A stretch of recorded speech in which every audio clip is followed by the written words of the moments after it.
Lunch tayo, guys. Meron akong kanin. Okay, kakain tayo ng kanin yan, guys. Tapos, prito, isda. Bangus, guys.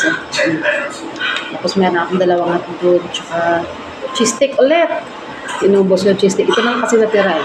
4 piraso. Tapos, syempre, ganun pa rin yung sasawan natin. Diba? Hindi lang tumanghang.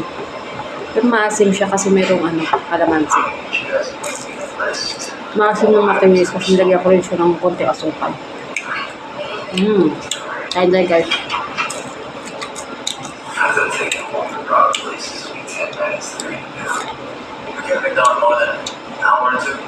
They didn't take my jewelry, nothing. I have a lot of very expensive family heirlooms up there. That's interesting. Coke light. You might consider yourself lucky. Could have been a lot worse. I'll let the guys finish taking prints upstairs and I'll get you a copy. Biglang nawala yung internet namin kanina. You should know that once in a Ewan house, ko lang di pa yata bumalik. problem, chances of being about again. Alam mo naman pag walang internet. Idiots that Dito lang ko gamit ko ngayon. What do you suggest we do?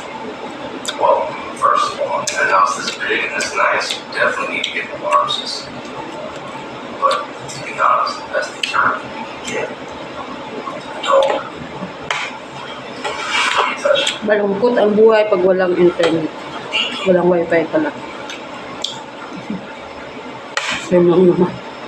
Guess we'll get that done. Still hopeful. Pero pala nagbangus mo. Kala ko kasubuhan ko siya sa katutong na siya sa labas. So, sa loob din naman pala siya. So, sa dapat ako.